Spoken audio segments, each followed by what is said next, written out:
How's it going, people? Welcome back to the channel and welcome back to the Fourever Arsenal podcast. Hope everyone is all good and all well. Make sure you hit the like button first and foremost. Let's get the likes up to 1,000.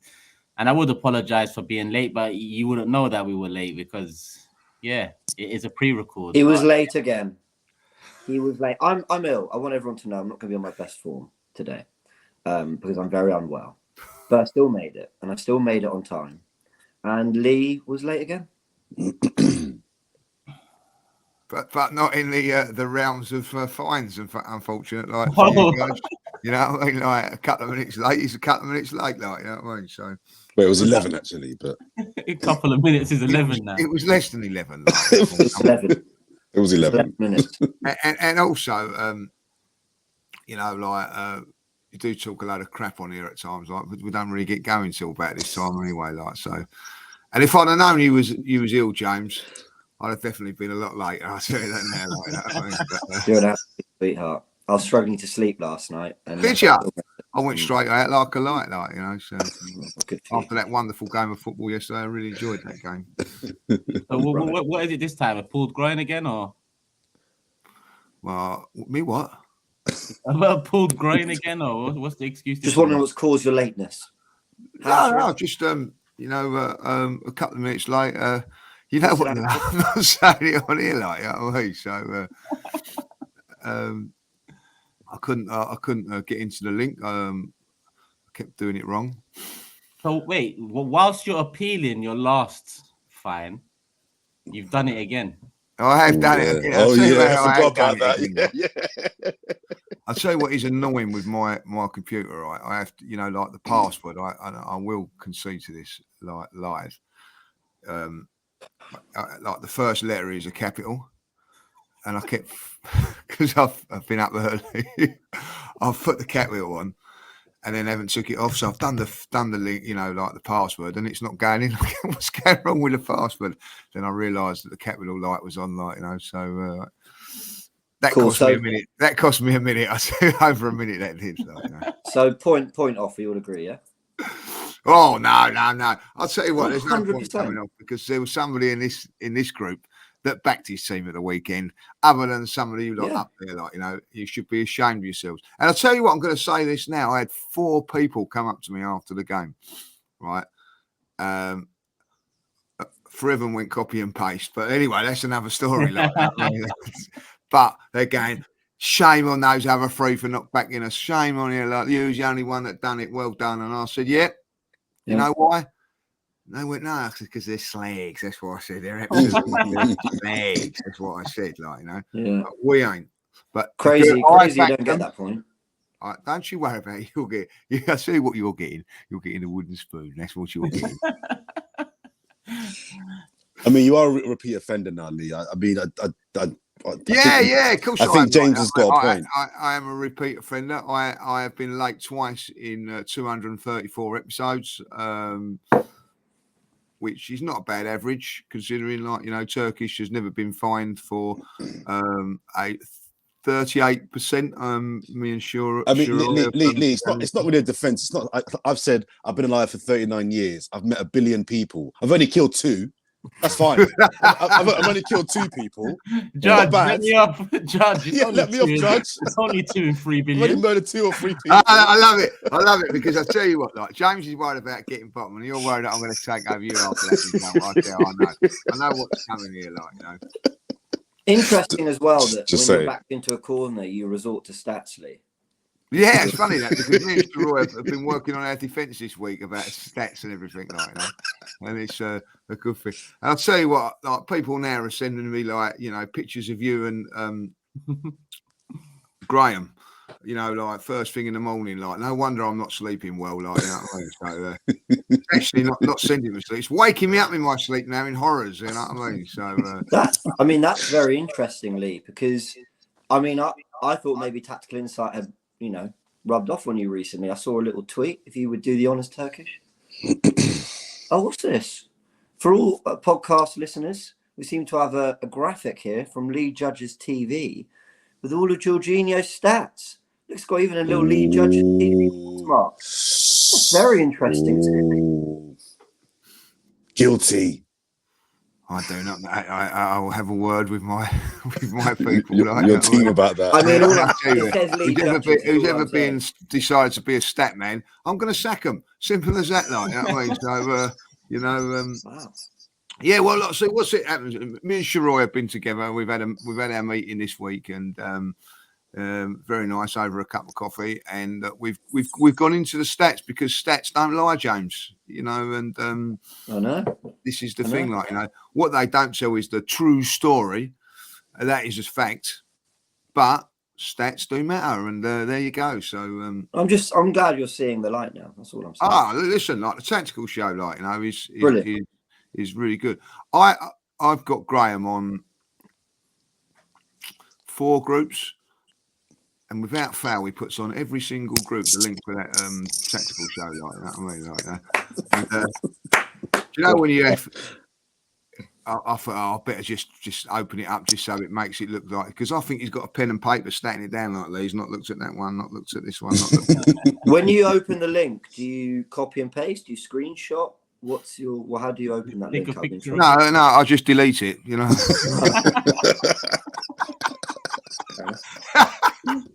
I'll tell you what, I'm going to be really honest. You know, Graham was always talking. I think I've upset him, or you've upset him by telling him all this, because like last time I see him, he just went, "Hello, Lee." I went, "Oh yeah, hello, Graham." Like, you know, he's not very friendly towards me at this moment in time. Like, you know. Well, I look forward to him seeing this part of the podcast and your relationship mending further. Yeah, but I'll let him know it's all in good spirits, even though you're now, you know, uploading stats to your Twitter accounts. But that's fine. Yeah. So you know, copy and paste. I have to copy other people, like, you know what I mean. This is what you have to do, isn't it? Like, you know. So listen, I love the stat show, as I've said. Like, you know, it's Don't backtrack now. Don't lie. Didn't even get the name right. Right. Didn't even get the name right. The stats I show. love that stat show. Stat show. The tacky show, I call it. Stat show. Stat show. The testicle or whatever they call it. The tactical, like that.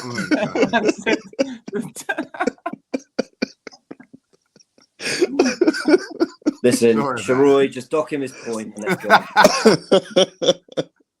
dock him the Sure, point. no, I'm going to defend Sharoy. Like, I mean, he's my man. He actually got in contact with me and said, "Right, we got to make a case for you." Like, you know what I mean? So, Are you going to update him about today's late as well? yeah, I will update him today. He's probably not. He's not going to be too happy with me about. No, today, it's not.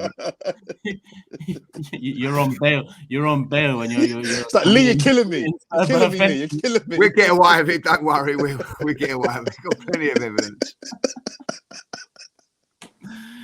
Well, I obviously this comes later in the show. I've got 2 prediction tables lined up, depending on what the punishment is deemed today. If there is a punishment deemed, You can't punish me for today. Yes, we I can. thought it was 10 minutes, wasn't it? Oh, no. No, I come That's on not the 10 on rules. 10 minutes deliberately. Come on, like, you know what I mean? So you had a coffee with the man that set the rules this week. Why didn't you? It's true. It's true. just make It's sure true. you're in by 10 past today, like, and I mean, I was always going to say that's what we've done. And now you're saying it's 11 minutes past because, yeah, you know. Now, the reason that a little bit faster is because James puts his clock forward because he wants to get away from the tactical show a minute early, like, you know what I mean? So he puts his clock up a bit further up the line, you know.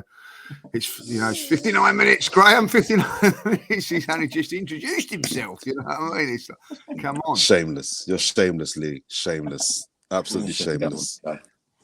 Shamelessly, it does ring true. And this man had the cheek to be the leader of docking me 2 points a couple of weeks ago. Look at how it's gone for him since. Look at how it's gone. For him. Well, I've noticed you can do what you like, Turkish, so I thought I'd follow suit.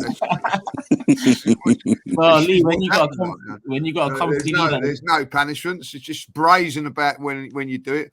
Actually, what I should do, and I'll change it all up. I'm going to do my bad, and you just seem to get away with everything. Like, my bad, you know what I mean? My bad, you know what I mean? And you get away with it. My bad, James. My bad, James. No, that's not fair. Turkish has lost points, to be fair. He's been punished. 2 years later. 2 years later, and 66 lates. You know what I mean? Like, let's get it right. And 66 lates and 4 no-shows. There's a little bit of a difference. You know what I mean? It's true. Like, It's true. 1 minute late, one time late, and a point deducted. You know what I mean? This is where I'm saying something. I'm making a stand. I'll be late every single time. So I'll get my points back. It's as simple as that. When you got a comfy lead at the top of the table, you can afford to, have an extra. Yeah, the old eyes come out today, didn't they? Yes, on Sunday, like, still leading. Even come on the show on Lee Judge's TV yesterday, putting stars up. He's got stars for his titles. You know what I mean? He hasn't even won yet. You know what I mean? Like, let's face it, his alarm clock can melt. He can lose lots more points yet. Like, you know what I mean? Do you know, since he's gone top of the league, he's back up there, and he's first in. It's true. When he was losing, he thought, I can't be bothered now. I'll get points, docs, and all that. As soon as he's gone back on the top, he's in. Link's coming up earlier. I'm protecting my cushion. I can't afford to slip up anymore. We need City to drop points in 2 out of the last 4. You guys need me to drop points in 2 out of the last 3, so it's not looking good for you. Yeah, that City, bringing on to football chat now, because Lee's done enough defending and defensible. I thought 11 minutes as well. He's not well. I know. Sorry to everyone. Thank you to everyone who's made it this far. Apologies for Lee. I was watching, and actually I don't think all 3 of you are Avengers fans.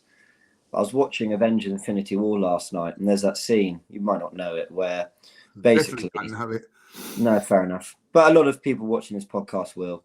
And there's that scene where Iron Man asked Doctor Strange how many possibilities he saw into the future of the coming conflict, as they said. And he said something like 14 million, blah, blah, blah. And then he asked him, how many do we win? And he said 1. And that's exactly how I feel going into this Man City title race. Like, there are infinite amount of possibilities, and I feel there's only 1 or 2 ways in which we're actually going to come out with the title. But wouldn't it be pretty unbelievable if we do?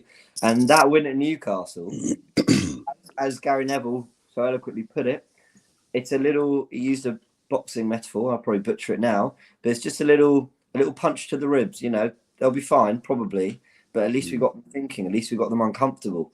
So well done to the team, because they have kept this alive. They have kept it alive. That's the bare minimum. Keep it alive. You all know, and the viewers know, that I think we lost it after the West Ham and Southampton games, but the least we can do is keep it alive and see what happens. And James is right. If it was to happen, then what a way for it to happen. I mean, with all the bottling talk leading up to us losing our cushion, losing our place at the top of the table, if Manchester City somehow managed to drop the 5 points needed in the last 4 games, and Arsenal, that would be a bottle. That would be up there with the very best bottling that we've seen in our lifetime. Yep. But Newcastle, let's get into it, because we have got a bit to talk about. People, we will get into comments of the day. We will bring the prediction table up towards the end. But that Newcastle game, as James said, it was a massive win. It was a massive performance too. We had to ride waves. And yes, we might have got a bit lucky. Obviously, Newcastle hitting the woodwork a couple of times. But overall, I think we was good value for our win. And, Jorginho was good value for his man of the match performance. Should we start with Jorginho, or should we start with Odegaard, who got... No, Jorginho, I think he deserves it. I think we're about to give him more praise on this podcast than he's ever got from the Chelsea fan base. And listen, I'm being a bit tongue-in-cheek when I say that, because obviously a lot of Chelsea fans will love him and thank him for the FA Cup and the Champions League and things like that. He's won a Euros with Italy. But I always feel, and we saw in the reaction when we signed him, what a disrespected midfielder he is. And I'll be honest, I was part of that disrespect a little bit, not because I thought he was a world-class player or anything like that, or not because he's a world-class player and I didn't give him that credit, but just because I didn't really know if he'd fit into what Thomas Partey does in this team. But in his own way, he came up against the most physical brute of a midfield. And it's not just the midfield in front of him, it's also the front 3 behind him. And, the legs of Bruno Guimaraes, Joe Linton, Willock, they press you aggressively. You saw that first 10 minutes. and in his own way, he just controlled that football match, and it was so impressive, I have to say. Yeah, he is a very different player to Thomas Partey. And I'm with you. I was one of the people that when he was confirmed in January, I just thought, these owners, this club, they're pulling a fast one again. You know, they're teasing us with that big money Caicedo bid and whatnot. And I just felt they fully well knew that Brighton weren't going to accept anything. It just felt like it was a PR move, and we got the cheap alternative over the line. And yes, on one hand, that might have been my pessimism, but we have done that an awful lot in the Kroenke's reign at Arsenal. So do you blame me for thinking that? But he's come in, and when called upon, not just against Newcastle, I mean, every time he's been called upon since coming to Arsenal, I think he's never done a poor job. It's always been at least average or above average performance level. And the Newcastle one, definitely his best performance in an Arsenal shirt. He got the Man of the Match award from Sky. He got the Man of the Match award over at AFTV on the panel when we was doing the watch along. Fully deserved. Cool, calm, composed. One of the leaders on the pitch against Newcastle.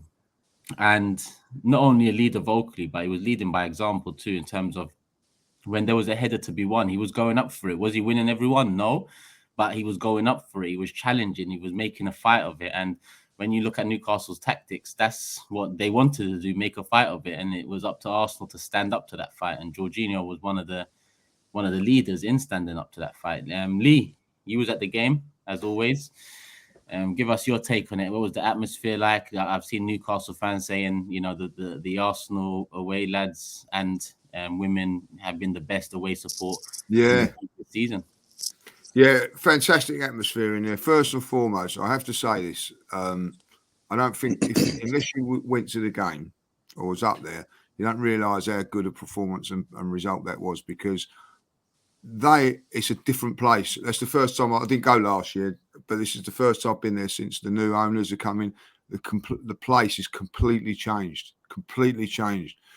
They've always been a massive fan base, as you well know, but they are reunited. They're all for one now. And some of the stories that the fans were telling me before and afterwards, you know, what the club have done. It's not just the financial things, what they've done for the fans up there at this moment in time.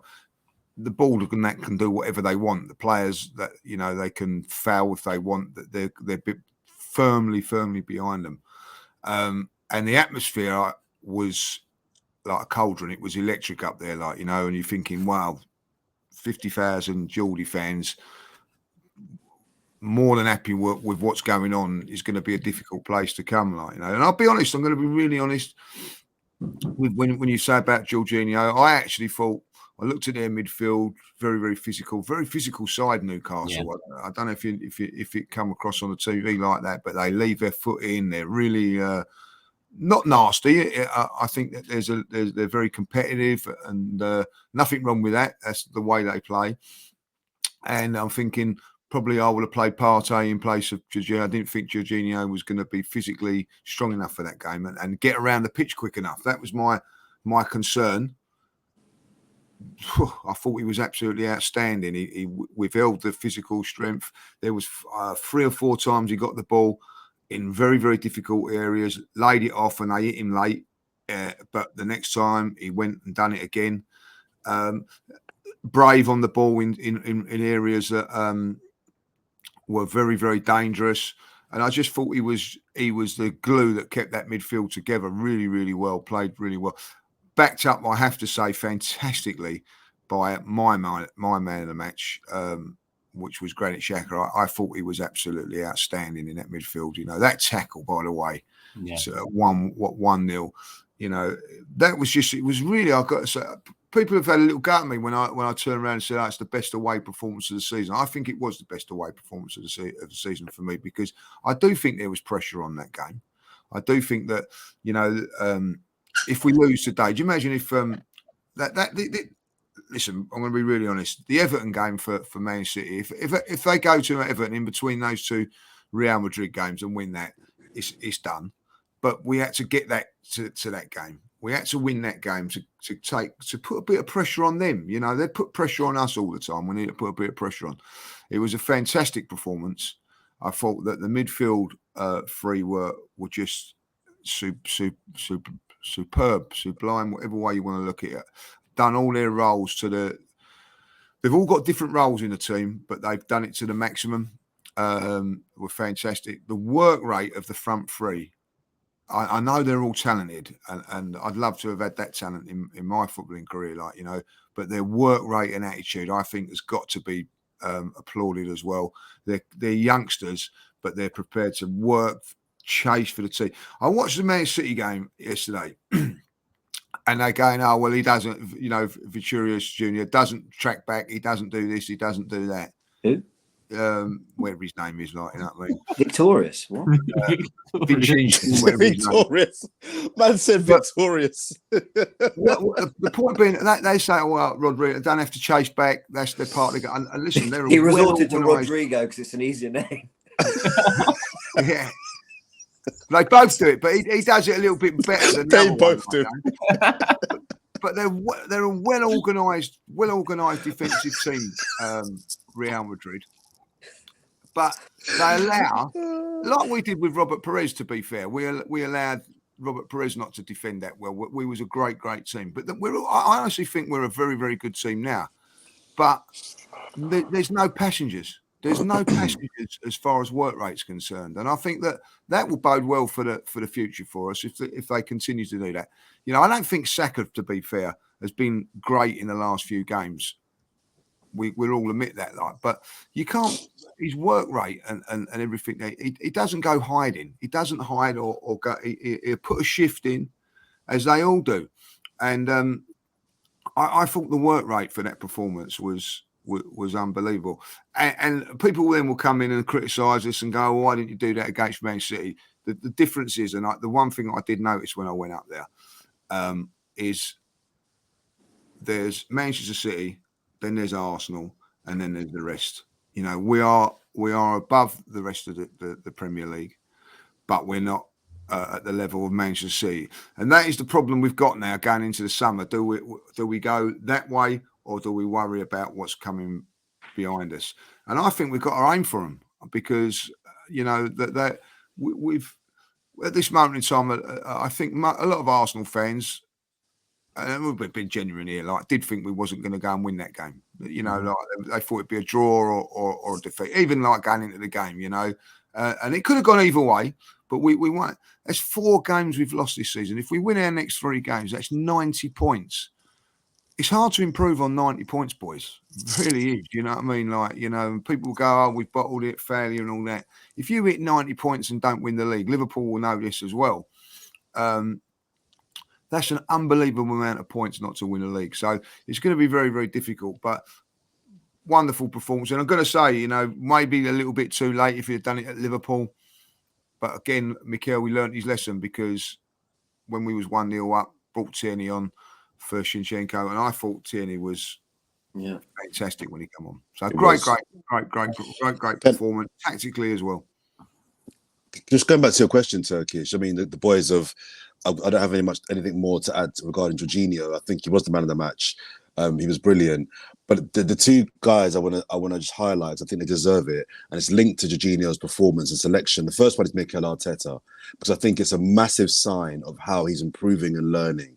Because if you look at how we performed and the result at Newcastle last season, Mikel Arteta went away, and obviously as a learning up and coming inexperienced manager, realized he had to do something different.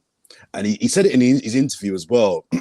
He said, "There's no way," I'm paraphrasing here, but there's no way I could have picked a team to go up against Newcastle and match their power. In that, Lee will know, you guys have been to James's Park.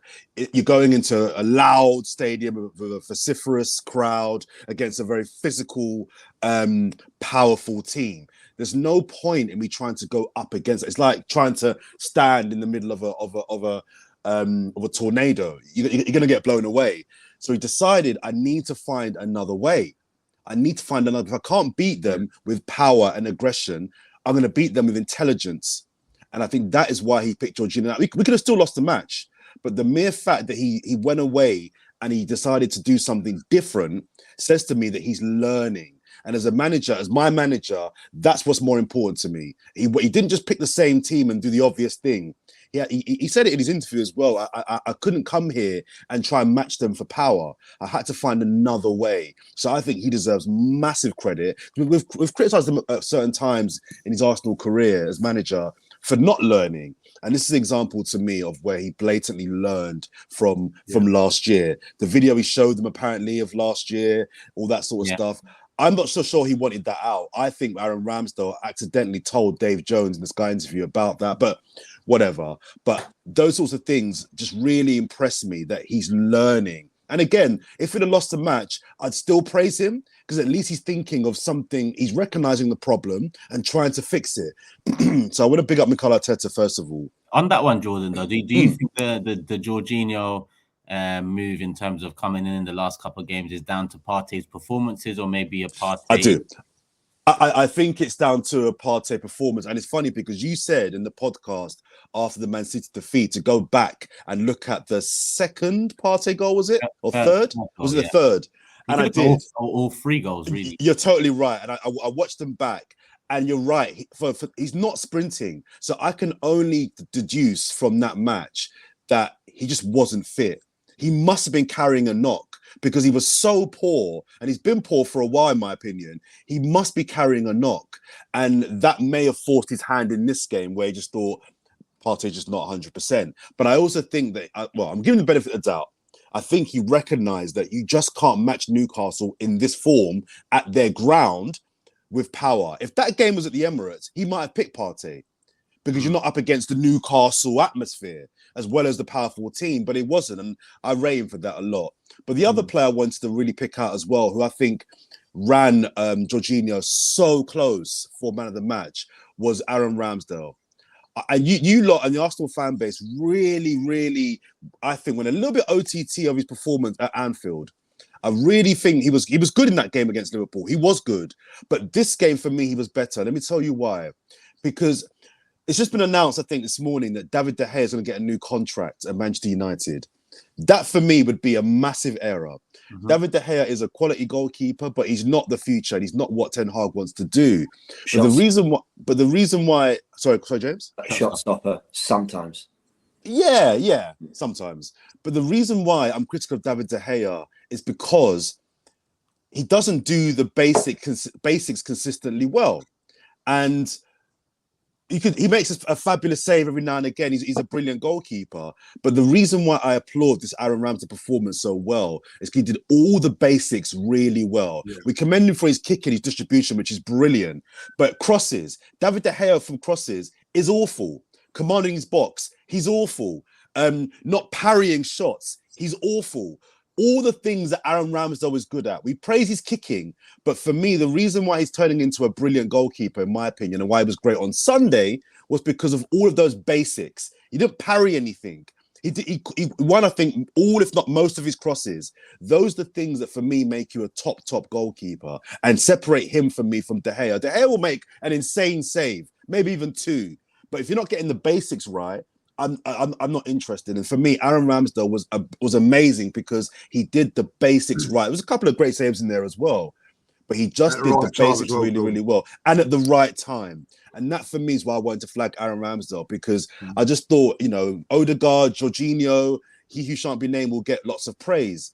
But I just think the best player, probably just picked by Jorginho, was Aaron Ramsdale because of those reasons. It wasn't spectacular, but he did the basics well. And a quick shout out to Martinelli, I'm very harsh on. I thought defensively he's always brilliant, but I think he carried a threat and he carried the ball up the field when we needed it and we needed to get out. He does a really good job of carrying the ball up the pitch 30, 40, 50 yards. He might not do anything, but just ability to carry the ball out of danger. He did that 3 or 4 times. I think defensively as well, he was great. So I just wanted to flag him as well. Since you brought up Ramsdale, I want to ask, someone asked me this, I think it was on the Big Six, I can't actually remember. Is goalkeeper now the most important position for modern day systems? Because we don't really need to look at United and De Gea as an example. We can look at the Arsenal example prior to Ramsdale coming in and the difficulty in playing at the back without a goalkeeper that's confident playing at the back. I'm going to say yes. Yeah, I'm going to say no. because listen, you have to have a very good goalkeeper. At the very least, if they're not doing the basics, be a really good shot stopper. So even though they're doing nothing proactive to deal with it, at least be there last minute to keep the ball out the net. But I don't think De Gea does enough of that particularly well. I remember Burnley away last year. Ramsdale had a very commanding performance, and Bernd Leno was poor in that area. He was more like De Gea. I think he's a better goalkeeper, Leno, if I'm completely honest. But he was better at the shot stopping and all that. He didn't command his area. He wasn't as good on the ball. So it is basically, when I think about it, is Ramsdale the most important player in this Arsenal team? I'm not sure. I don't think so. Yeah. He's very important though. Look, if you give me the Arsenal first 11 and I had to make a list of preference to be suspended for the next game, I think Ramsdale's probably quite. Actually, no, is he that low on that list? Probably not. The thing is, Jay, the thing is, it's an interesting question. It's difficult to answer. The reason why I said yes, and I got to think about it a bit more, is because having a goalkeeper like Aaron Ramsdale gives you a man advantage. Having a keeper like Ederson, you have 11 players. You have a man advantage because Ederson isn't a goalkeeper; he's the 11th player. Yeah, he's the 5th defender. Do you know what I mean? So when you look at it like that, you have a man advantage. The back four as well. He influences the back four. If you've got a good goalkeeper behind you, it gives you that little bit more confidence as well. Like, you know, I think he's very influential in this team. I do think that. Like, I do feel, but I'm with you on this one, Jordan. Like, I think this was his game because he'd done everything that he was meant to do right. He didn't take risks. He didn't do anything. Every decision that he made was good. And I think he's very, very important. I'll tell you what was a great thing about him. I watched Leno the other day with Fulham playing Leicester. And he made a couple of good saves. And I thought, he's a good goalkeeper, Leno. He's a very, very good goalkeeper. But I'd put Ramsdale above him. Yeah. You know, and so we haven't been used to a good goalkeeper for a very, very long time, guys. You know what I mean? Like, I think maybe at times I've probably very long time. Yeah, very long time. Probably, you know, like Martinez was the best for a long while. And I think I've overrated goalkeepers because they've been so poor for us. You know what I mean? Like, and then but Ramsdale's come along now, and I expect what I see. I tell you what, it was. I watched Pope. I thought he was outstanding for them on the day as well. Made some great saves. And then I watched Pickford, and we was having discussion who's the best. And I tell you what, they're three very, very good goalkeepers. But Pickford was outstanding. But and I'm not being biased, if it just comes to the one thing that pips Aaron Ramsdale over everybody, is his kicking. You know, they're all very, very good shot stoppers. They all make very, very good saves, commanding in their box. But he just ticks one more box than everybody else, and I think that is the way he plays. So, but he's crossing and demanding of the area on Sunday was fantastic. Every time that ball come in, he come out, collected it. What does that do? That gives you defenders assurances, you know, that you ain't got a goalkeeper that's going to make mistakes as well. Like, you know, so I think it's very, very important to Arsenal. Yeah. And I thought that was probably his best game for Arsenal as well. I have to say that. I thought he was brilliant.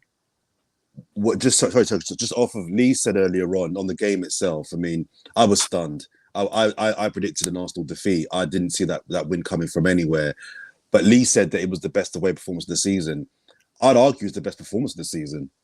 Yeah. When you think about, I can't think of a better performance and result this season. When you think of we're going away to a crowd, the reason why I predicted an Arsenal defeat was because I didn't have faith that Arsenal could still deal with that sort of environment under pressure. I know that we got a draw at Liverpool, and we luckily some would say won at Leeds. But I didn't have faith that we could really go into that sort of stadium, that sort of environment with a team on form. That's what's key as well. Leeds weren't on form and Liverpool weren't on form. Newcastle are on form and get out there with a win. I think it's the best performance of the season. I think it was really, really, I can't think of a better one this season, personally. It's up there for me. I think there's a handful that I think it's up there with Brentford away. It's up there with Tottenham away. It's up there with Aston Villa. Newcastle are better.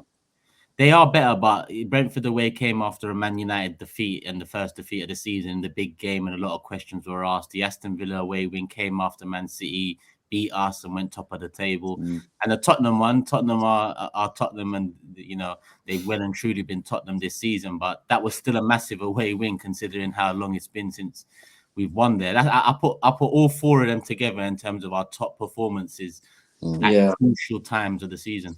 I do think that away win, I know they're not the traditional big six, which you're going to have to figure that out, by the way, Turkish, in a year's time.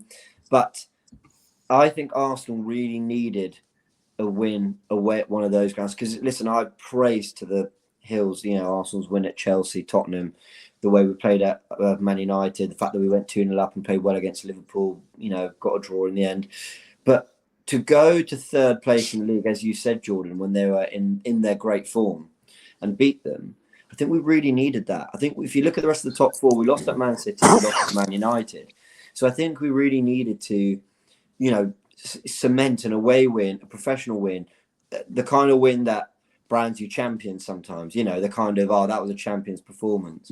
Gary Neville, again, I keep explaining what he said because I thought he said some great stuff on his podcast, but he said Arsenal went up in his estimations, but also he felt the team really grew. And I kept thinking going into next season, this Arsenal team have done so well to get all these wins. Are they going to, they've got to go and do it again if they don't win the league? That must be slightly mentally draining. I know that's what football is. You play year after year after year.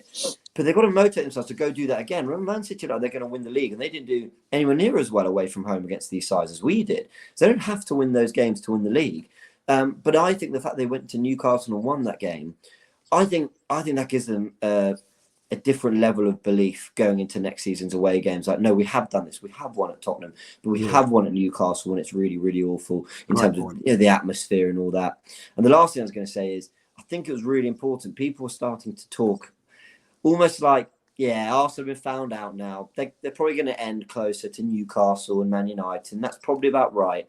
No, Arsenal have been up there with Man City across the 38 games, or 35, 34, whatever it is.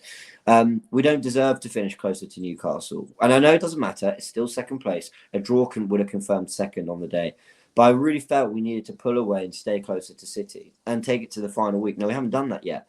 But at least we've given ourselves a massive opportunity to, because I think the Arsenal team deserves that. Yeah. This win just pissed me off about the Liverpool one, if I'm being honest. I know I've gone back to that game, and I know a lot of people don't agree with me, but it just shows me that this team does have it in them to go to a top team in a difficult environment and get a win. And we got a clean sheet. Our away record this season is insane. Yeah, our away record this season is absolutely insane. Our home form that's actually let us down. It has. You're right. You're right. The other thing, guys, is and that's where you when you look at Man City, if you look at every other result, barring Everton because we just didn't turn up that day, but when you look back at it, Man United, we played really well that day. Should have got something from it. We went to Tottenham, beat them. Went to Chelsea, beat them. Went to Liverpool and probably should have beaten them if I'll be honest. West Ham, which is another tough place to go to for us because it's a North London, East London derby. Went there and got, played really well for spells of that game. The only game that we've never been in, really, is Manchester City, and that is the gap. We're better than everybody else in the league. The league don't lie, we're considerably better than these teams. And James, you make a great point there when you say about and that was one of my things is when we lost to City, we don't cross over the line. We go again, and we've gone again, and it's proved that we are, because you have a look at all these other teams; they've got defeats in them when you don't all the way through the 8 or 9 games. We was there last season, 8 or 9 defeats to 11, still got you into the top 4, top 5. You know what I mean? If you want to go and challenge Manchester City, you've got to get down to 2 or 3 defeats. And we've done that. And it's a fantastic achievement. Don't get me wrong. And people go, we've got to win the league next season. You've got no divine right to win this. If anybody thinks that Arsenal are as good as Man City, watch them last night, because they were under the pump at one stage. They never panicked. Why didn't they panic? Because they've got experience. They've got everything you need to be as good as what they are. I actually was more impressed with them yesterday than I have been for a long time. I agree. Well, I will say though, And Real Madrid, obviously, unbelievably tough place to go. And I mean, Carlo Ancelotti's unbelievable, isn't he? The way he just sort of set up the mid-block, frustrated City, and made sure they had something on the counter. Even though obviously they didn't win, I was quite impressed with Real Madrid. But the one thing I'd say about City, look at the 2 goals against Leeds. Goals from outside the box wins them the game. Alvarez away at Fulham, goal outside the box wins them the game. De Bruyne now, they've taken a draw at Real Madrid. Beautiful strike outside the box. Goals are goals, doesn't matter how you score them. They've got so many unbelievably talented players. But you're not always going to find the back of the net from 25 yards. No, that's a great point. So if Everton, especially on their smaller pitch, can just, I think it's a smaller pitch anyway, can just almost invite, I know it sounds silly because they score a lot of goals like that, but if they can frustrate City to the point where they're inviting a lot of those shots, there will be a game where it just doesn't go into the back of the net. Now I've said this, De Bruyne will pump one in from 30 yards. James, I'm with you on this. This is the thing now. Like if I'm Sean Dyche and Everton, I'm saying, right, get in there. Like Newcastle did against us, they put their foot in. Put your foot in against them, like, you know what I mean? Like, smash Ireland and say to him as you're going down, I'm going to kick you all day and hope you get, you know what I mean? Like, and you ain't going to get, you know, and softening you up for Real Madrid or whatever, like, you know. You've got to be a little bit like that because, do you know what? Their livelihoods, the existence of Everton is on the line here, you know what I mean? With this, they can't afford to get relegated, you know. Well, I wanted to ask, do you think the Everton win against Brighton was a good thing or a bad thing for us? Because I just the argument for the bad thing is they've now got a big win, and actually maybe they don't want to be as desperate against City. No, they're desperate. If you look at they're only 2 points above the relegated, but 18. Yeah, I think it was a great thing. I think it gives them a little bit of confidence going into this game. It also gives them a chance to get out of it. If they actually beat, I think if they beat Man City and then with that they're out, they're safe because the other teams won't. So I think they've got a massive incentive, and what that results give them is a little bit of a safety net where they don't have to be as cautious and as nervous. So I think it's a good thing. Well, I really do, and I think this is the key game. I'm going to be really honest. If we'd have lost, on or drawn on Sunday, that was the title gone. I'd accept that. It's the same with this game. If they go up to, I never expected them to lose to Leeds and who was the one before that, West Ham. I expected them to win those games, but this one here, in between those 2 games at Real Madrid, has always been a thing for me. Like, you know what I mean? That you don't want to get in. The holy grail is for them to win that, and that must have took them a little bit out physically and mentally yesterday. Like, you know, they didn't make one sub either. Yeah. No, exactly. Like, you know what I mean. So, you know, he's going to change it. He's going to rotate it around for this game. You know what rotation does sometimes. It does make you a little bit more unbalanced. This is the game, and if Everton can get something from it, it puts pressure. Especially the disappointment in the players that didn't play against Real coming in to play against Everton. I know I'm clutching a little bit. I think it's a fair point. If you had asked me what I would have wanted from the Man City Real game and the Everton Brighton game before this weekend, I probably would have said something like what happened. Man City draw against Real. Real had their periods of domination where like Lee said, you know, Man City had to ride the waves, and they did ride the waves, but it's all to play for. No substitutions, and Everton scored 5 goals just before that game. I think it's, in my opinion, worked out perfectly in scenarios leading up to it. Whether it worked out perfectly on Sunday or not, that's another question. I've got a question I want to ask all 3 of you and all the people in the comments, the ones that are smart anyway. But just before I ask that question, it's the City Arsenal related. Just final point. Sorry, going back to the Newcastle game, we did get a bit lucky. So the penalty that Newcastle didn't get was the right decision, but it shouldn't have gone to VAR. It shouldn't have gone to VAR. We were fortunate that it went to VAR because it wasn't clear and obvious. So the decision, I think it is clear and obvious. No, so when it happened, don't lie and say that you thought that's a penalty. You thought it was a penalty. Yeah, absolutely. But then when we watched it, I was absolutely convinced it wasn't. It wasn't a penalty. But what I'm saying is that VAR is meant to be used for clear and obvious. That wasn't clear and obvious. Why is he giving that penalty? No, but it is clear and obvious that he got it wrong. No, it's not clear and obvious that. No. The rule is VAR is meant to be used for decisions that are clear and obvious. Yeah, That wasn't clear and obvious. They only overturn decisions that clear and obvious, but they check them all. It's not they check every decision, but the overturning only happens if it's clear and obvious. And it wasn't clear and obvious error by the referee. They've got to check every pen. I don't think it was though, because when it happened, everybody thought that's a penalty. Yeah, but I watched the replay and it was clearly not a pen.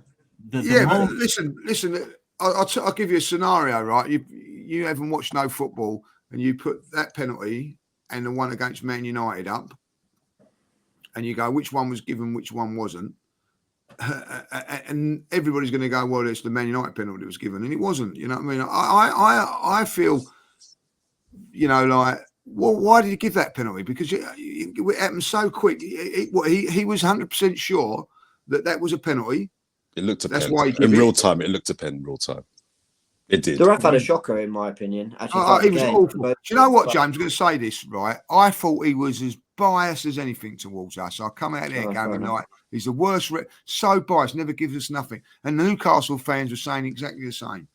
Yeah. What? As in biased? As in he was on Newcastle's side more? No, he felt that he never give them nothing. Like, do you know what I mean? He said, it's a really weird situation. I thought he was so biased. He never give us anything.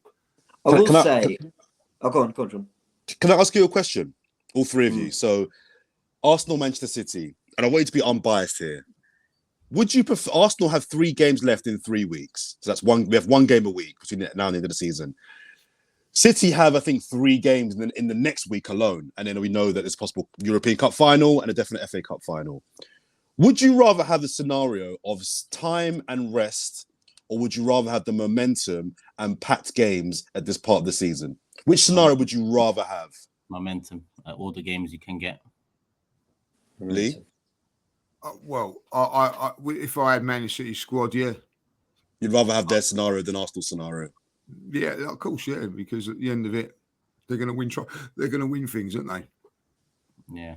You know what's the hardest thing about now? If I always felt that Newcastle, Man City, Liverpool games were going to be really tough to come out of, and we would lose more than the point. But we've actually come out of them better than what I thought we would. 4 out of 9 we made. Yeah, I felt that we wouldn't get as much, like to draw at Anfield, to win at Newcastle. Do you know what? If we're drawn at Newcastle, if we had put them results into FAM and still beaten Southampton and West Ham, we still wouldn't win the league if they win every game. Yeah, but Jordan. That's how tough this league is to win. It's incredibly tough. That's why I want us to go far in all comps next year, because yes, we've got to do what Liverpool have done, James. Yeah, in the year they went for the quadruple, at least they came out with 2 trophies. I don't think any Liverpool fans come out of last season going that was a bad season. They might be disappointed how it ended, but they'll look back on it fondly.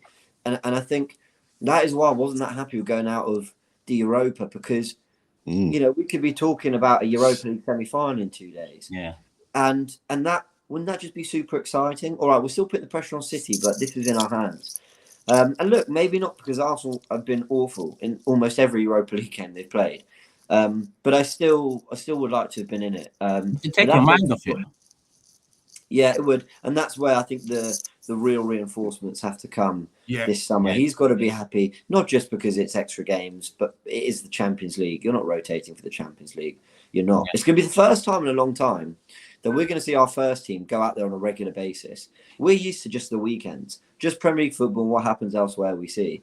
This is the first time where there's going to be big games and that team is going out every 3-4 days.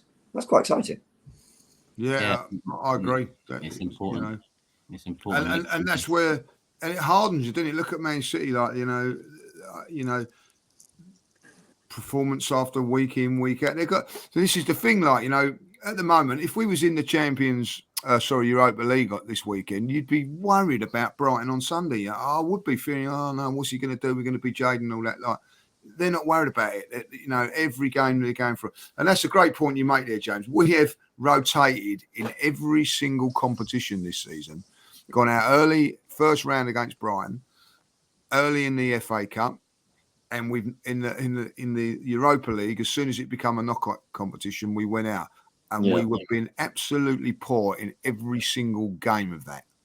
You know, so standards have got to go up. Mm-hmm. In other competitions, which is going to be tough. It's you know, it's going to be an interesting. I'll tell you what, guys, it's going to be an interesting summer. And I'll tell you this now, very, very interesting summer. We've got to make some big signings, and we cannot be going into next season going, "Oh, we're a little bit light here. Oh, it's all right. It's all right to go." I don't want the attitude of, "Oh yeah, it's all right to go out the Europa League. It's all right to go out the FA Cup." I have been the last couple of years because blessing in disguise. Is that what you don't want to hear that talk next year? I don't want to hear that no more. I never said it. Even the whole jaded stuff. I mean, we've got knocked out the Europa League, and after Southampton, West Ham, I'm hearing we're jaded anyway. So I want fans to learn from this one. It's better to be in as many competitions as you can, experience, you know, consistency, momentum, all of that stuff. Then big squad. Then it would be simply going for one thing, especially when that one thing is up against Manchester City and the strength in depth they have. So next season, I really want us to fight on all fronts. And by all fronts, I mean League, Champions League, FA Cup. Don't really care too much about the League Cup. It is what it is. 50 minutes in, we've wrapped up the Newcastle talk. We have talked a little about Man City's results Man City's result against Real and Everton Brighton result, considering we're both playing those two teams. We've got Brighton this weekend. They've got Everton away. On to Brighton, but as we move on to Brighton, I think we should also mention Odegaard, because I don't think we talked about him enough in the last game. He scored 2 goals against Chelsea. He got 1 against Newcastle. He's now our joint top scorer with Martinelli. If you look at non-penalty goals from midfielders in the Premier League, he's matched the record that De Bruyne set. I mean, Odegaard's really come up trumps this season. He's really kicked on. He's taken the captaincy in his stride. He's improved his productivity, which was the one thing that people that were on his back and on Arsenal's back about this signing were on about. More goals. We need more goals from him. He's got 15 goals now, 7 assists. And he's been one of the standout performers this season. So I thought we definitely need to mention Martin Odegaard too. Hasn't dipped, has he? You know, you can say about Saka. I think Saka's been brilliant, but he's dipped. Martinelli's dipped. I think he's just been consistently very, very good. 1 or 2 in different games in the season, which you expect in that position. But for me, that was a fantastic performance from him. You know, but people are criticising. You know, I don't know why Arsenal fans are they like to do it. You know, he's been playing really, really well. Yeah, but he's got to do it away from home now. You know what I mean? Like, well, he done it away from home. I thought he was sensational in that first half. I know he missed that chance, but the turn for the chance to get it was brilliant. I thought his play and that. And I'm going to say this now. Yes, there are times when he don't play well, but I tell you what, he puts a shift in. Another one that works his socks off in that team. And I think it's not you know, he's become the leader, but the captain, and that's sort of made him better, if you know what I mean. Sometimes it can take away a little bit of your game, but it's just made him even better. And I don't think he's a leader vocally. I think he's a leader in what he does. And, you know, again, you've got to give Mikel a bit of credit for that because he's seen that. But, you know, how much we paid for him and everything like that, you know what I mean? He's been a revelation. Who's your player of the year, guys? Odegaard. Because I asked you all about 2 months ago. We all said Saka. Who's your player of the year now? Martinelli. You know what? I did say Saka, but Martinelli. I think I went with Saka because it's just the easy answer. But my personal favorite's been Martinelli. I think his improvement has somewhat gone under the radar. 15 goals from the left wing for Martinelli at 21 years of age. I think he's the standout for me. But it's a very difficult choice to make because Saliba also deserves a mention. When you think about the circumstances around his arrival and coming straight into the first team at his age, and look at what we've been without him. Yeah, Gabriel and White get shouts. There's so many. Yeah. But, I mean, Granit Xhaka pre-World Cup was my player of the year. It's Ramsdale for me. Yeah, I just think I think Martinelli. I think you can make a fairly even argument for about 4 or 5 players. Yeah. When Martinelli nicks it is when the going really got tough and you saw the team maybe crumbling a little bit or struggling with the weight of expectation and getting a few bad results. I thought he was the one that never looked phased by what the task was. We're 2-0 down at Southampton. He gets us back in the game. Against West Ham, he's the one who puts on the plate for Odegaard. At Liverpool, he put in an unbelievable performance at Liverpool. Yeah. His goal and then his assist for Jesus and then his work rate. But, that won't be remembered because of one bad pass to Saka, which is just unfortunate. I think when the going got tough, I've learned so much about his mentality. And I'd also, this is going all the way back to Jorginho, but did you guys hear Jorginho in the Sky? And I know you'll like this, Turkish. He was asked about the atmosphere. It's cauldron, loud. How do you guys, this atmosphere is beautiful. When was the last time? I'm used to Bellerin telling us Sanchez wants to win too much. Yeah. And here's Jorginho going, I loved it. I had to it brought something out of us. This is a guy who sat at the base for Italy, at Wembley Stadium and won a Euros. Like he knows an atmosphere, he knows a cauldron, he knows pressure, he knows all these things. And fair play, he's shown it. My respect for Jorginho is has completely turned. You need players. I'll tell you, it's a great. I'll tell you, going back to Martinelli, the other two things that have impressed me is that every time he's been left out of the team, he's responded. He looked left out before the game against Aston Villa, come on and scored, and then I left out before this game, and I thought he responded with a performance. 15 goals this season, guys, as well. And I'll tell you what, the one that hit the bar. When we was there, we thought it was a deflection, and that's what done it. That was an unbelievable effort, So he's got talent. He's got very got talent and motivation. That's what it is. Yeah, I think that he's definitely. I think he missed a penalty in the game against Sporting, and he hasn't scored a few days later against Palace. Yeah, good mentally good attitude. You know what we'll do? We'll do this at the end of the season. We'll do a team of the season. We'll do forget PFA. We'll do a FAP player of the season. Forever Arsenal podcast. Love it. We'll do an Arsenal player of the season. We'll do all of that, and once the Premier League season is wrapped up, we'll see where we are. If we win it, we do it. If we don't win it, we still do it. So look out for that. Do an award ceremony. Yeah, something like that. FAP awards. Get those spoons over you, James. Have you still got your spoon? Yeah. Yeah, of course he has. Of course I have. Just checking you haven't lost it.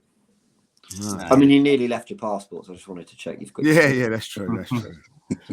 Brighton.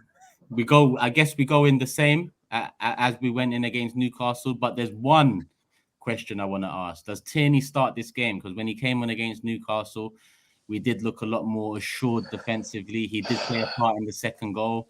Is it about time now he starts the game? I think that's the only question. I think we all go with Jorginho over Partey for this one, considering Jorginho's performances last couple. I think we all go with Kivior, considering his performances in the last couple. He's done great. Brilliant. Do you know what? I've not mentioned William Saliba once since he's been in the team. I know. And it's funny, like, all of a sudden his back thing is not the issue. Take your time, William. We'll get back for next season, It's unbelievable. Turkish, I don't think Tierney starts this one. No. Now, I want to say that going into Newcastle, I did call for him to start. I was so happy. Again, we didn't give Odegaard enough credit. I don't think we're giving Arteta enough credit for the lineup, for the attitude of the team, for the pre-match talk, for the subs he made at the right time. But in this situation, I do think you keep Zinchenko, because if Arsenal play at their best, and it's an if, then they are going to have more of the ball, and it's going to be a fairly open game. And I want our most cutting players. I want the ones that play between the lines. Now, I thought Zinchenko had a little bit of a shocker actually against Newcastle. I agree. At all. But there was that one moment where he's pressed out wide, he plays to Jorginho, goes to Xhaka, and we go all the way up the other pitch. And then it comes back to Kivior, and rather than Kivior giving it to Gabriel, he pings it into Zinchenko. And that we've cut through the press, and then he gives it to Odegaard, and then he puts it on a plate for Martinelli with that through ball. I don't think that chance comes without Zinchenko, and I know defensively is a liability, but I think it's more form than his actual level as a defender. I think he's just going through bad form, and I would just give him one more if I'm honest. But Tierney's made a good case. One more, and I think Solly March usually starts on that side, if I'm not mistaken. Yeah. He's got an injury, so I don't think he'll be available for Brighton against us, which is good news considering a lot of teams tend to now target that left-hand side with Zinchenko being absent for the majority of the game. So that is good news for us. Aside from that, I think that's the only change that we really need to debate. I Agree. like what we've done on Sunday. Why can't we do that again? I'll tell you why. Because the game plan against Newcastle, while we absolutely played our football, we pressed, we played out the back, all that, there was a nicer balance. We did drop into a shape, and Jorginho covered those areas really well. The question is, I'm taking Arteta word here, will this game be a bit more transitional? And is there a chance that Partey is Partey maybe better suited to the fact that when we attack, Brighton are going to come out the other way and attack. We seem to be more open at home. And I'd also add to that I know Partey wasn't having a great time before Jorginho came in, and maybe there's an injury or whatever, but we never saw Partey with Kivior behind him. And I can't underestimate what an impact Kivior's made in terms of the high line, pressing, winning his duels. And I know Rob Holding's got it from all angles, but it's not about it's nothing personal.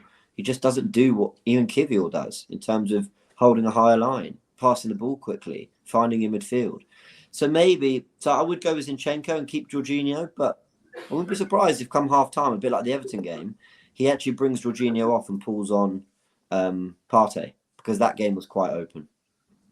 Yeah. It was a poignant thing that he did bring Partey on, but not for Jorginho. Yeah. In that game, the subs were perfect. Although subs were perfect, I think start with Zinchenko, get in the lead, and then if it's getting on us a little bit, you bring on Tierney. I don't see nothing wrong with that. Tierney, you don't have to start to be an important player. I think sometimes it's just as important to finish a game. So listen, I thought Tierney was brilliant when he came on, but it's a different game against Brighton. We're going to have more of the ball. I hope, but Brighton are pretty good at that. Yeah, decent side, Brighton. I'll tell you that.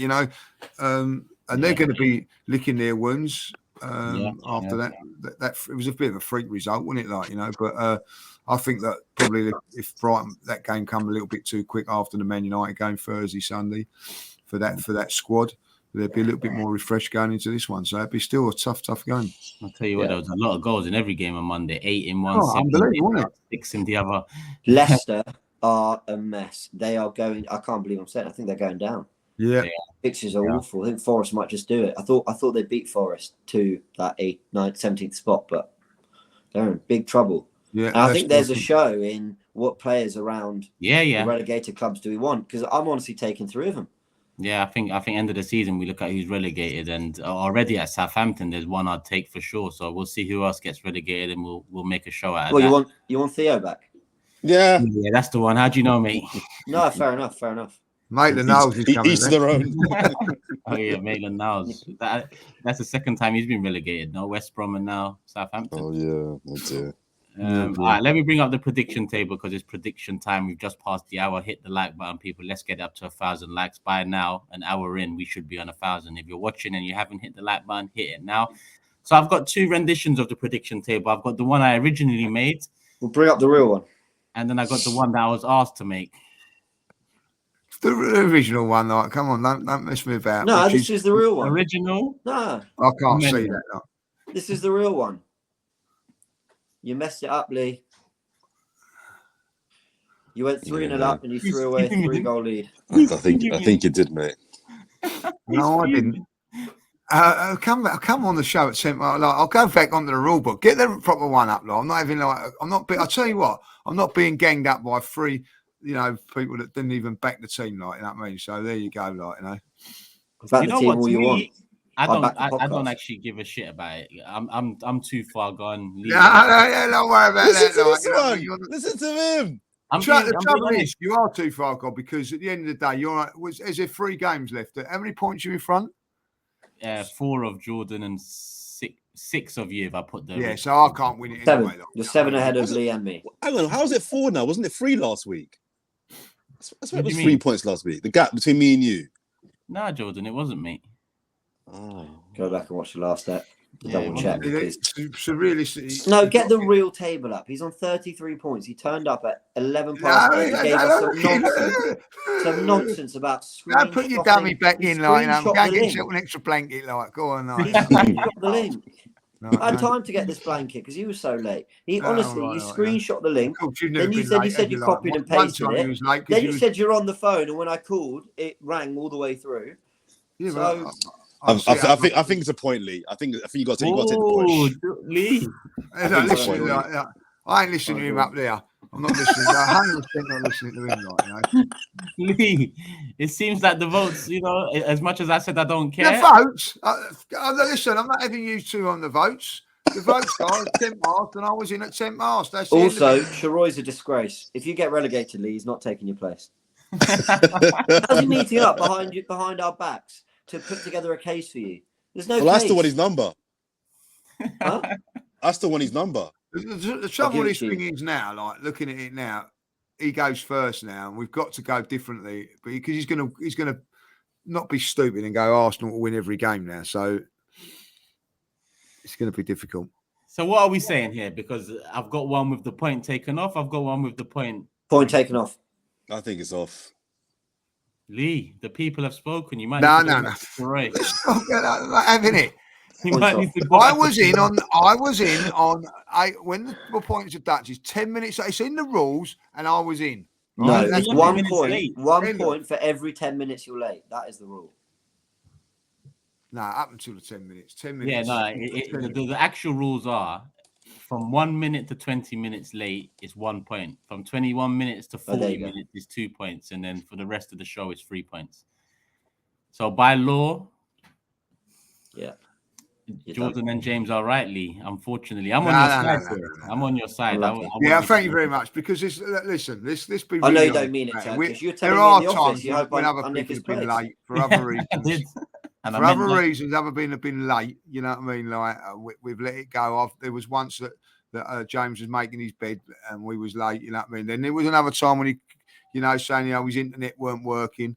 You know what I mean? And Jordan dropped his phone one time. What I did was drop a message and let him know. His boyfriend come in and and we had to stop the show and all things like that. Now, if we want to get nasty, I'm going to start getting nasty here, right? Okay. Right. Didn't even send us a message. Going to be a bit late here. I'm screenshotting the link. I will explain the reason at a later date. All right. You'll be a little bit upset by it, but I can't say it at this moment in time. All right. So I'm keeping this table up then. Thank you very much, Turkish. I hope you go on and win and get your second star. He's not giving you the point. He said he's keeping. I don't know what one's up there. I ain't got my glasses on. 33, and you've just gladly accepted it. So well done, Turkish. Okay. Well done. See you in I court, hate to think when you're really ill. A bit ratty, ain't you? I still turned up on time. Ooh. I do feel it's harsh on Lee, considering I've been a repeat offender before and repeat offender. Don't throw me under the bus now. I'm with you, Turkish. You know what I mean? Jordan and James, their votes count, and they voted that the point gets stopped, so we have to keep the point off. Unfortunately, you backed the team. You didn't back yourself. Unfortunately. Unlucky. Yeah. This is for the endless embarrassment. There's an embarrassment between the three of you. Not you, Turkish, because you're more of a man. There's an embarrassment because they didn't back the team this week, and that's the reason. Like, I get it. It's not said a draw. It's not that bad. For the audio listeners, there's 46 games that have been played. 46 predictions have been made. I am still top on 40 points. Jordan's in second on 36 points. Lee is in third on 33 points. And James is in fourth on 33 points. So that's how it's looking. Lee's ahead of James on correct scores. And remember, there's a relegation this season. The Fourever Arsenal crew might be changing up next year. Will it be Lee that goes down? Will it be James that goes down? Find out in a couple of weeks, people. Find out in a couple of weeks. I'll be guaranteeing the production will be giving me those points back straight away. You say for any old tactical, testicle, whatever you want to call it. Testicle. You're a lyrical genius, Lee. Thank you very much. You're a lyrical genius. I hope you feel better soon, but not too soon. Let's get the predictions in now because we've still got comments of the day and we're coming up to an hour, 10 minutes. I obviously go first. I'm getting used to this, and I'm gonna go with a good old 3-1 Arsenal win. 3-1 Arsenal. Jordan. Arsenal 2-0. Arsenal 2-0. Lee. You falling asleep? 4-1. 4-1. 3-1, 2-0, 4-1. James. I'm matching Turkishes. I'm going for a 3-1.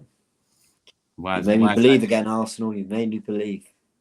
Wise idea. 3-1, me and James. 4-1, Lee, and 2-0, Jordan. That's the predictions. Give your predictions in the comments below, people. And make sure you do leave a comment, because we're doing comments of the day every single show. And it is time for comments of the day now. Can I go first, Circus, please? Go on then. Why Is that not? all right? Because there's still so many Arsenal fans out there. Just don't listen. Don't listen. I made a point last week about Gabriel, and I said that I would upgrade on Gabriel. I never said I would sell him. I said he's had a very, very good season, and I like Gabriel. So all the Muppets, I'm sorry, I've got to call them Muppets, I'm sorry, that didn't listen to what I said. I just said I would upgrade on Gabriel. That's all I said. I said that if, in my opinion, if we're going to win the Champions League, he's not good enough to do it. That was my opinion. And there's so about hundreds of people chatting rubbish, not listening to what I said. So I've got a comment here that says, well, the first one I've got here is from Baker. It says, James looking fit, which I found quite funny. I like that one. So, No, he's right. He's right. I don't know if he thinks the same today, man. I'm honest about that. What is the hat and the blanket not doing it? And it's not. The lack of shave for the last 5 days. Fair enough. I'll tell you what, if he loves me at my worst, then fair enough. I've got a comment here that someone I think got what I meant from Adam. Completely agree with Jordan. Put emotions aside. He's bang on about the level of our current back four. Gabriel would be amazing as our backup centre back. But look at City. They rotate Diaz, Laporte with Akanji, Stones and Ake. 5 top quality centre backs to compete on all fronts and then blah, blah, blah, blah, blah. That's all I was saying. That's all I was saying. The only person who defends you don't read it. The one, I found one. I had to scroll for a long time, James, as well. Jordan is right. Blah blah blah blah blah blah blah. What a That's comment. it. Thank you so much. Thank you. Anyway, that's my comment of the day. I'll go next. I've got mine up here now. So mine's from Rafai Sadiq. And he says, Forever Arsenal has the best balance versus any Arsenal podcast. James' Agreed. Logical reasoning balances off Jordan's absurd opinions based on match of the day highlights. I've not watched Match of the Day for about 10 years. What are you talking about? This is the best bit yet. Turkish's professionalism balanced by Lee's lateness and swearing. Big up the 4 of you. Yeah, well, I want to apologise for my swearing because I didn't think it was on the live, you know. That's a third vote. That's all I'm saying. And people have mentioned that in the comments about my swearing, but of course I was stitched up yet again. So that's a big enough punishment, by the way. We have to record before you arrive, so the evidence is there. Because otherwise you come in and you're fighting the indefensible, as I said. I was going to say at one point, I don't think he knows we're recorded. I just thought, nah, it's carry on. It was genius, wasn't it? It was genius. Lee, I do want to say, look, I've been on you this whole podcast, and I know people gave me a comment thinking there's actual beef between us, but I do just want to make it clear that the only reason I'm hard on you is because I really don't like you very much. And I just want to make that clear. I want to confirm what everyone in the comments said. Fantastic. I love it. They don't need to ask anymore. It's fine. I love it. Go on then, Lee. James, who's up next? Go on, Lee. I'll let you go first. I've got James is a twat.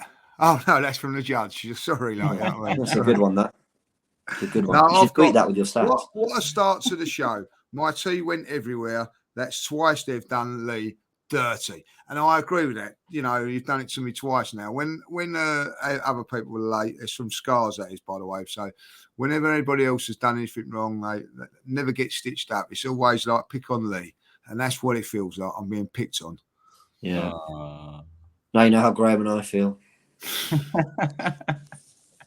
Every day. Wrap it up. What's your comment of the day?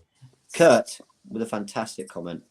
5 minutes in and I've not stopped laughing. The classic pulled groin amnesia card.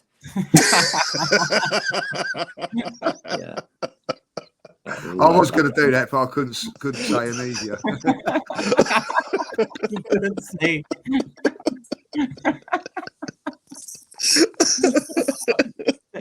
The classic Paul drawing an Amelia card. Yeah. Well, the drawing's getting better, by the way, guys. I'm still That's really under good treatment, for you. but thanks for asking anyway. Good to know. Good to know. Yeah. No worries, Yeah, mate. yeah. Yeah, truthfully there. Yeah. There you All go. about him because he's got a snivel. Comments of the day done, predictions done, football chat done. We've still got a lot more to talk about come the end of the season. Like I said, we'll do the team of the season, FAP player of the season, Arsenal player of the season, all of that. We'll also look at the relegation teams and think about what players could benefit Arsenal with a couple big teams potentially going down. We'll see how it all unfolds. We are here once a week, every week in between games. So we will be back after the Brighton game and we'll see where we stand then. Obviously, City got Everton away.